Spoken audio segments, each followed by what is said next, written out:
due to my full experience, I think I've always been a bit isolated because of the way I was treated.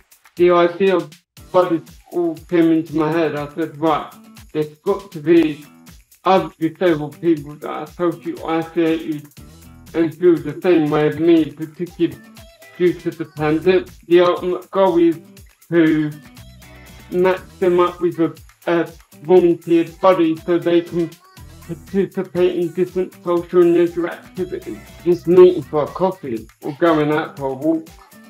And it's as simple as that. And if you want to do something a bit more adventurous, I guess like go to a sporting event or a restaurant or whatever, you can do that too.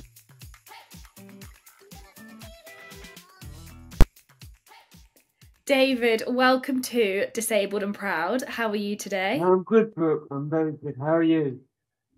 Yeah, I'm good. Do you know what? It was NAIDEX last week, which was just absolutely mental lentil. It was so full on. So this week's been quite a nice chill, which is good. But I'm really looking forward to this chat and learning about everything that you do, because I think this is going to be a really interesting one. Will be, I think. I'll bring a different perspective with everyone else, I think. I've been watching some of your podcasts, and Hmm. it's very inspiring what you do. So I definitely wanted to get involved, find it very inspiring. So yeah, I'm looking forward to this. Thanks for having me on.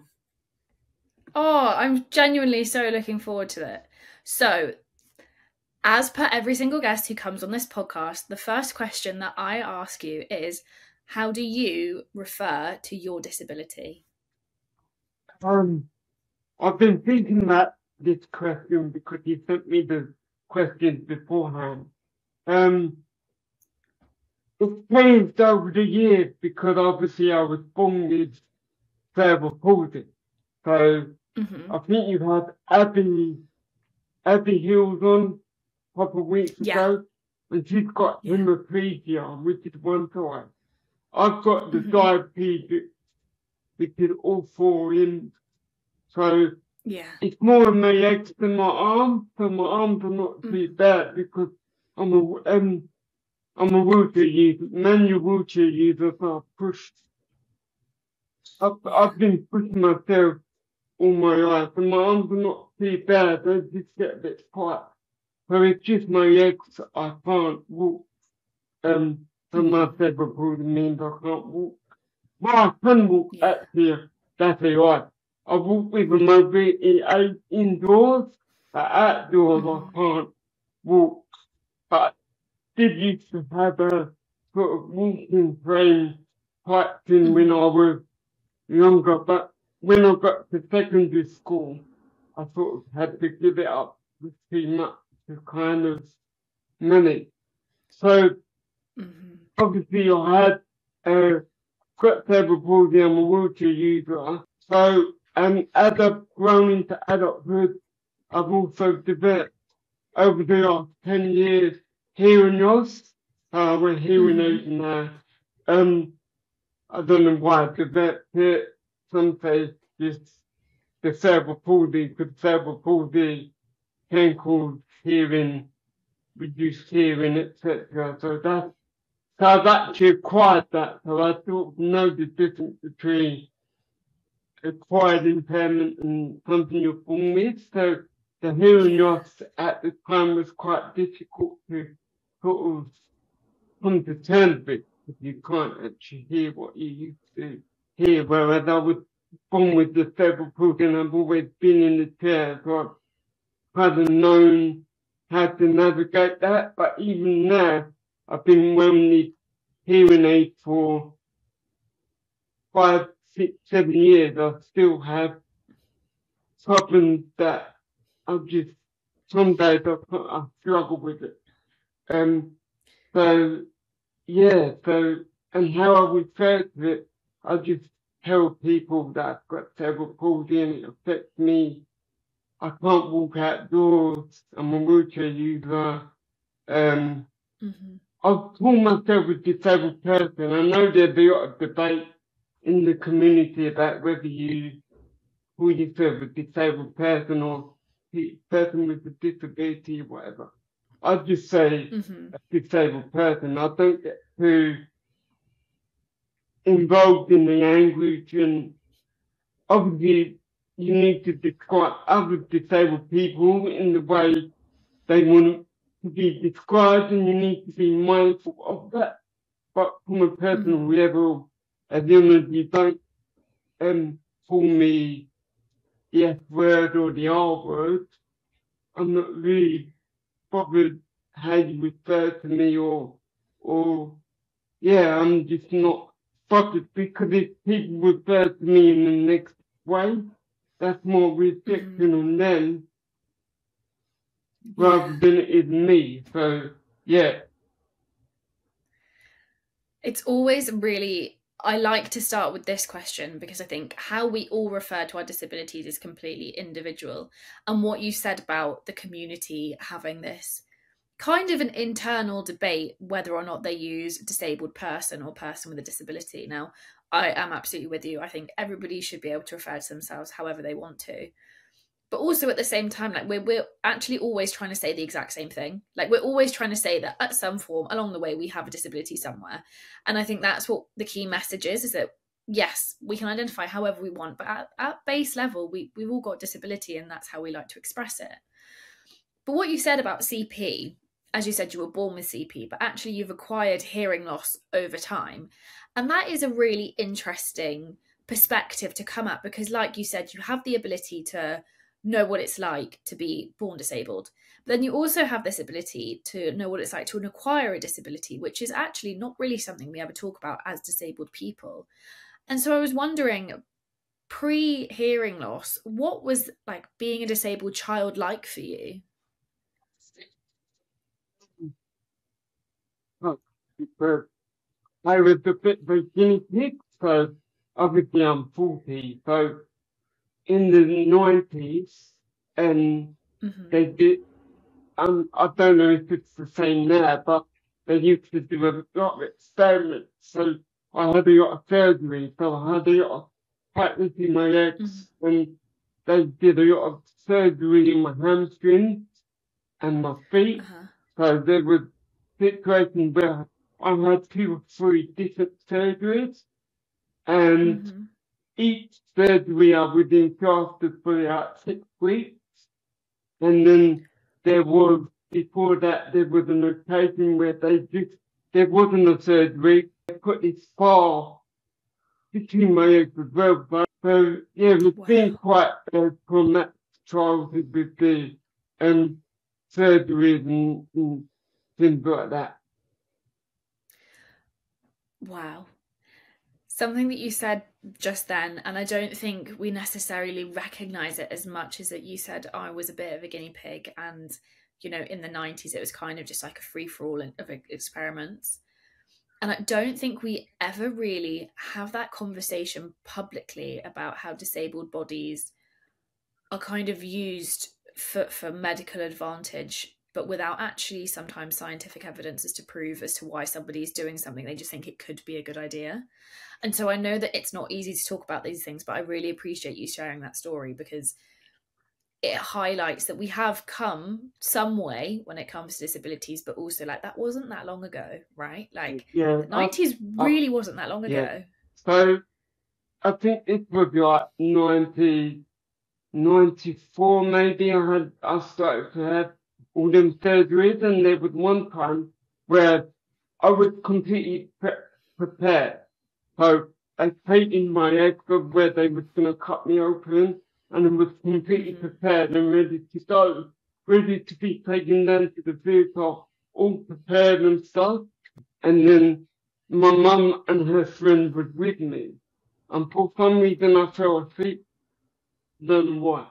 When I woke up, I was still in the ward, and they said to me, "Your surgery's been cancelled, and we're going to have to do it another day."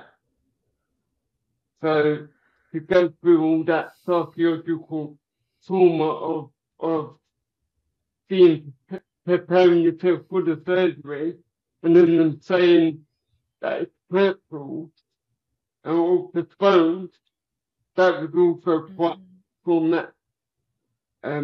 Yeah. Yeah.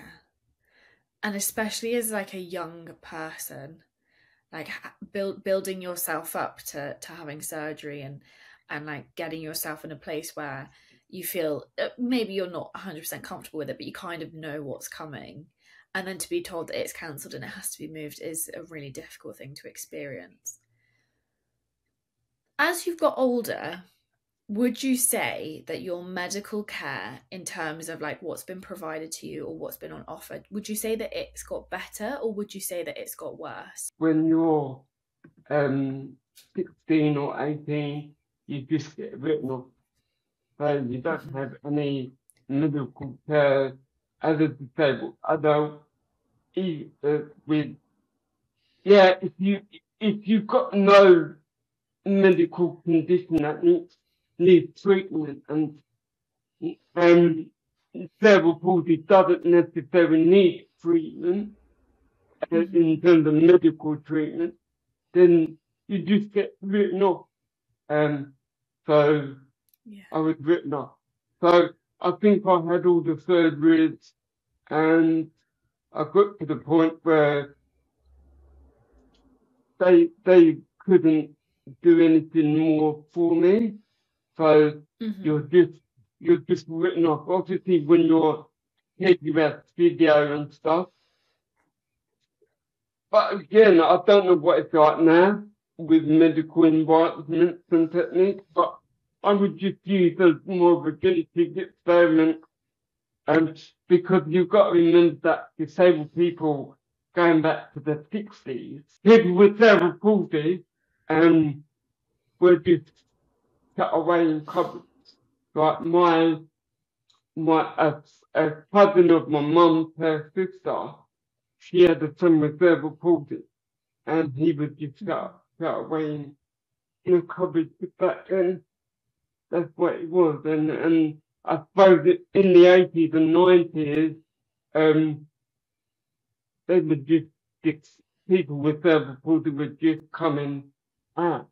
They had a public proof. So they were just experimenting on disabled people and people with cerebral palsy just to see what they do. I suppose it's a bit of a research project for them, but obviously at my expense. Yeah. And that's the thing, that, don't get me wrong, research is sometimes great, but it's at the expense of, particularly when we're thinking about people, like it's the expense of people and the people you're putting through those treatments. What I really wanted to ask you though is, when it comes to your like career and your schooling and all of that kind of stuff, did your disability impact like your scholastic experience in terms of after primary school? Because I think what I've really come to realize is that during primary school, all disabled children are really supported because everybody wants the best for you. But as soon as you hit maybe about 11, 12, 13, you're suddenly a massive health and safety problem, which can really impact your scholastic career, particularly when we're thinking about GCSEs or A levels and then going on to uni. And during that time, do you think your disability impacted your scholastic career?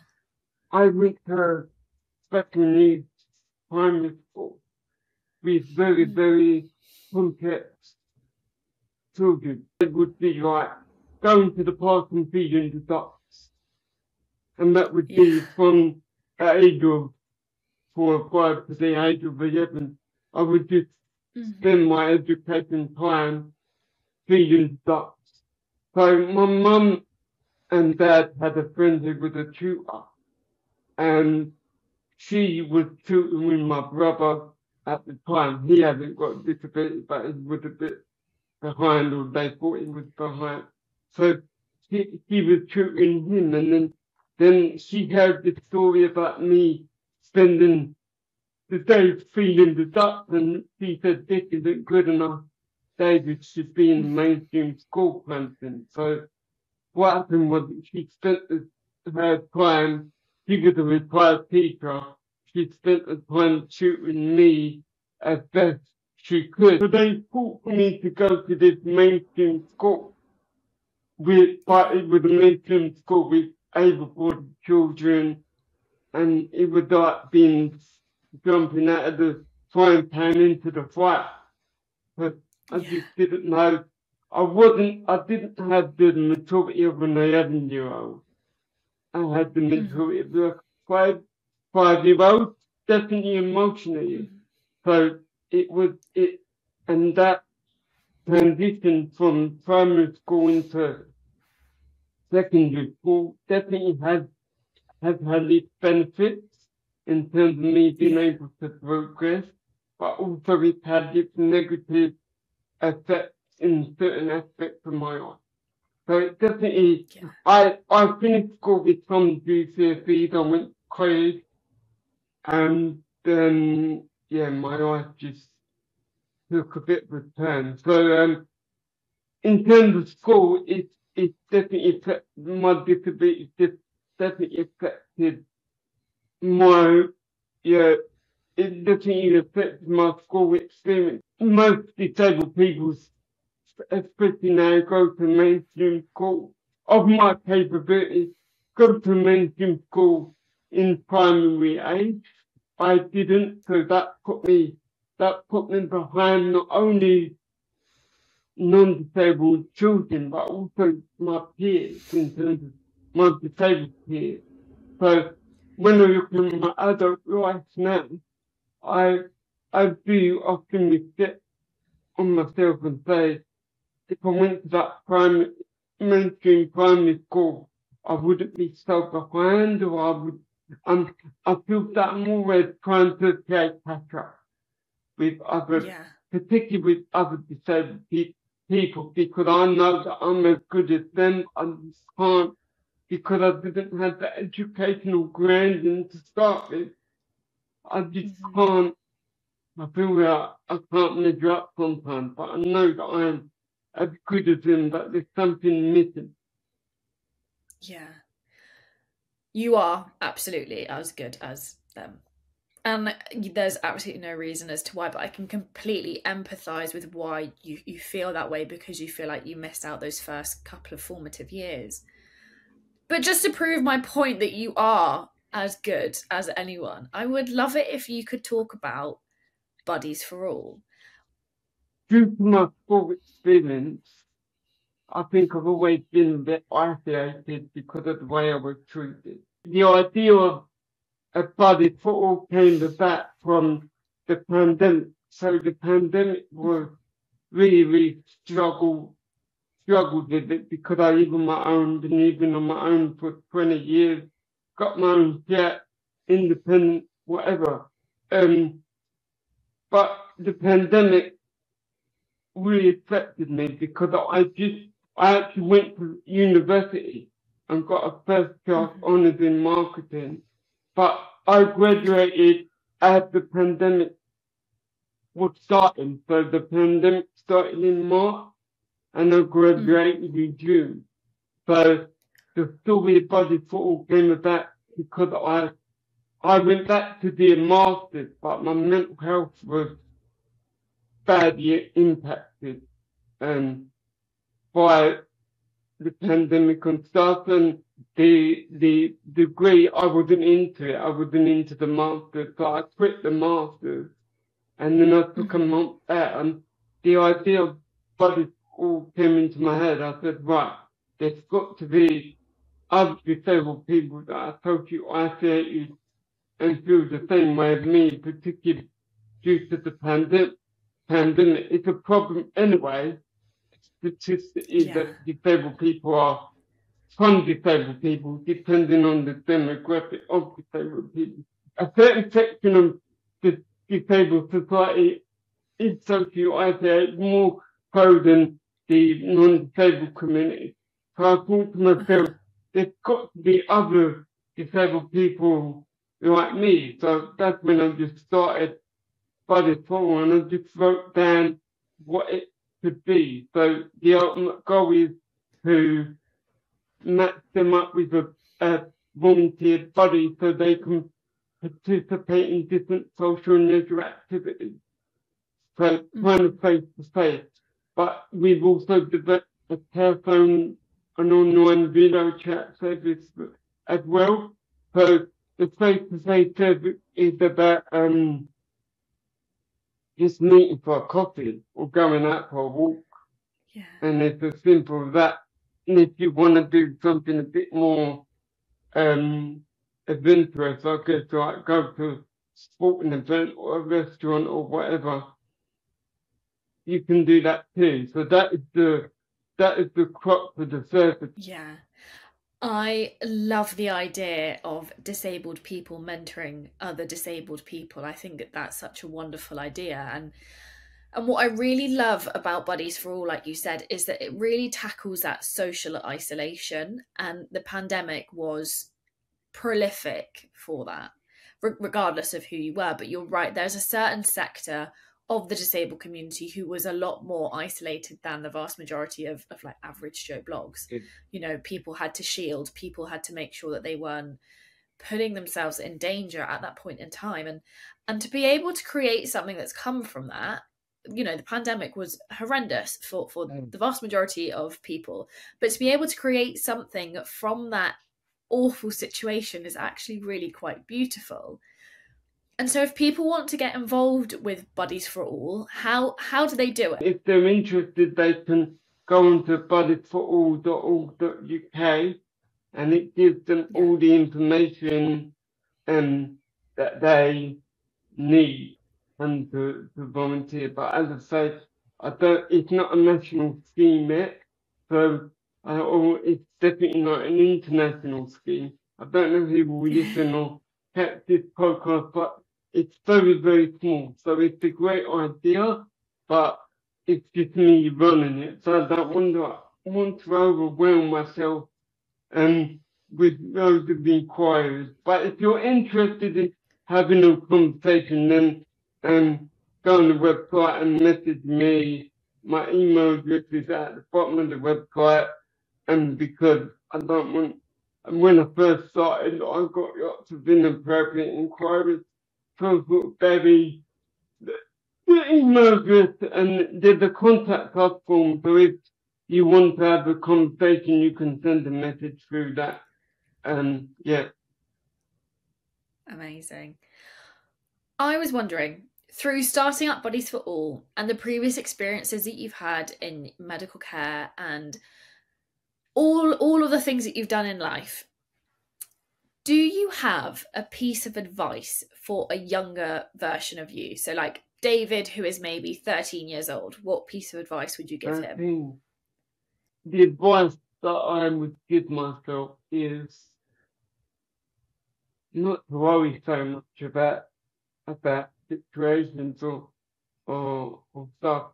I think the thing that I would say to myself is everything will work out in the end. Yeah.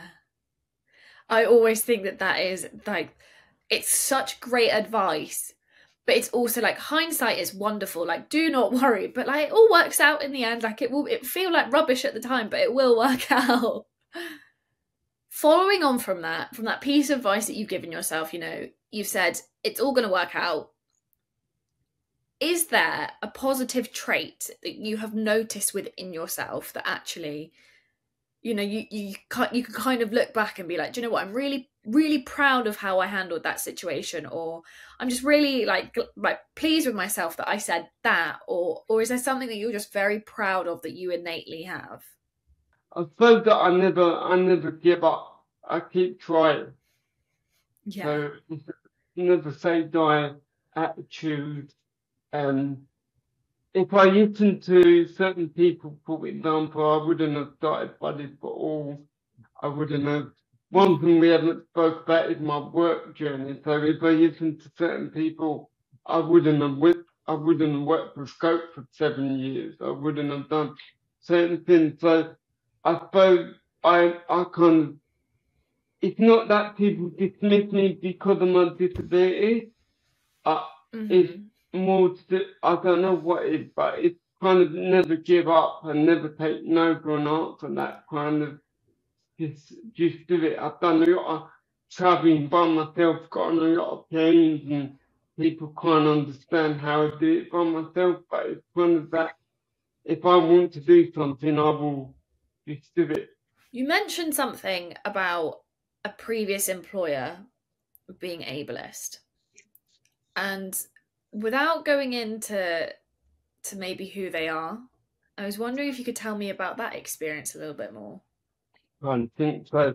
I started off to as a volunteer, and then they said, come and we're going to give you a job. So they gave me a 12-month contract as an intern. So I did that internship, and then another job came up. So I was there, and I was in that specific job for 7.5 years, so quite a long time. And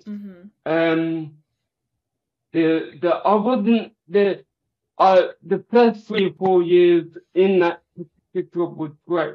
I had a great manager, etc. And then this new manager comes in who I didn't get on with.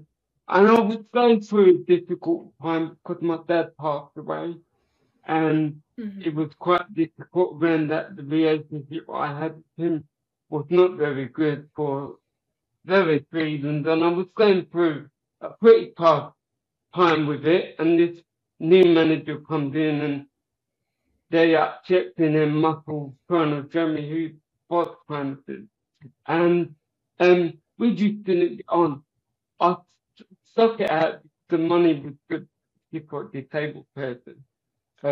Very good. And I was going on holidays and loving life. So the job was, yes, it was annoying, but I kind of just got on with it. And then one day it was her manager came to me because I was having performance issues at work. So, for example, back then they wouldn't let me work from home, even though the managers could. They did everything that possible to prevent me from working from home without seeming to discriminate against me. And then what happened was one day my manager's manager pulled me aside and she said,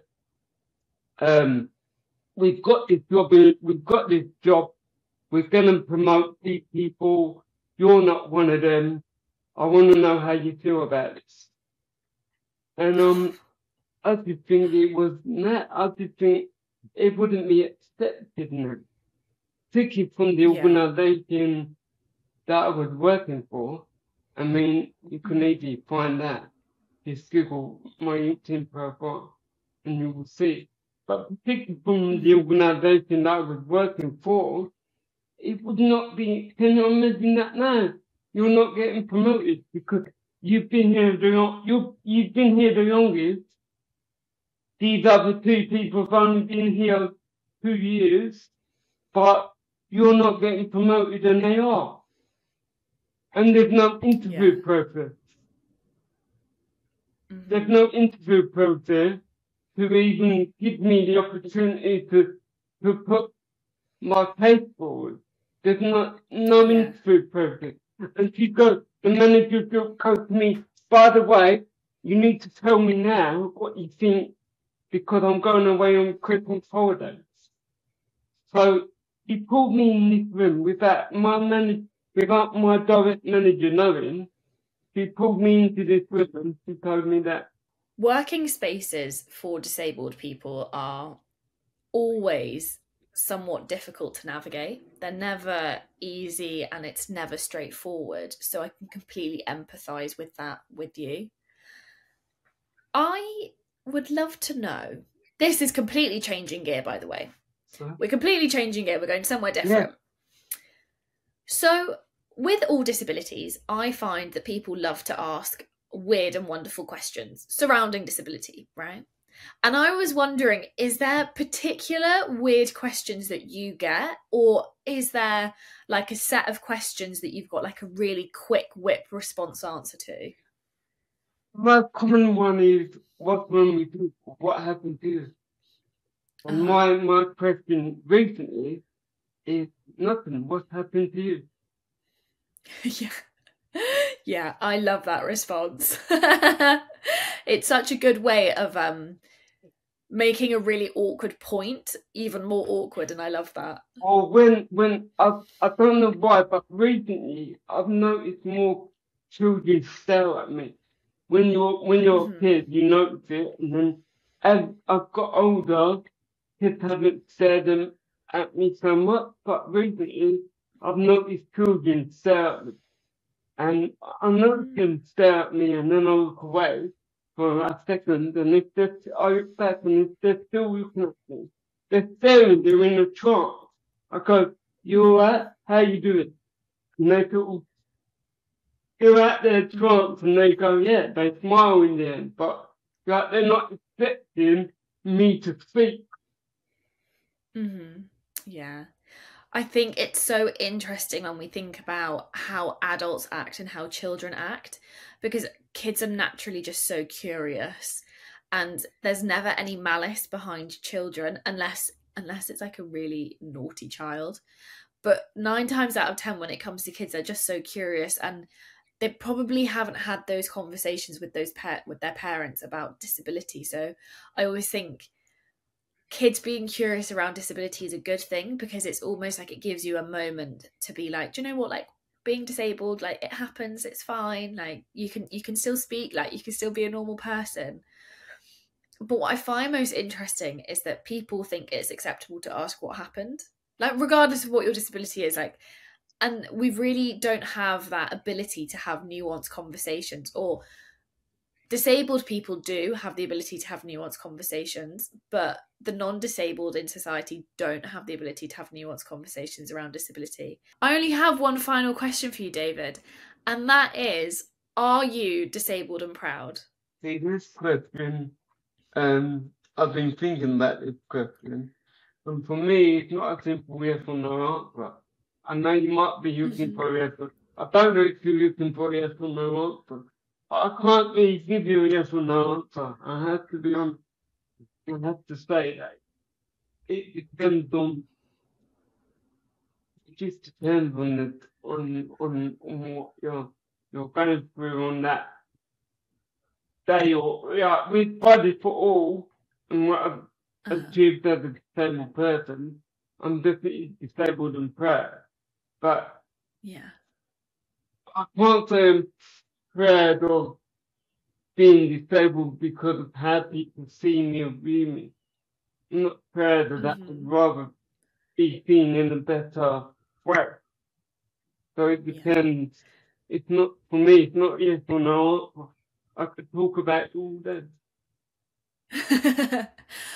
But I do think that point is really quite key, is that sometimes it is a yes or no answer and it completely depends upon the person. But again, that answer to that question again completely depends upon the person. And what you've said is actually really valuable. It really depends upon the day, where I am, what I'm Yeah. doing, and how I'm feeling. And that is so beyond valid, because disability is always fluctuating and it's always changing, and it's never quite as simple as we like to all make it out to be. But I want to thank you today for coming on the podcast and being so vulnerable and open and honest with your stories, because they're not always the easiest thing to talk about. And the fact that you've spoken about them in this space, I think, is really wonderful. And I really want to thank you for that. Well, no.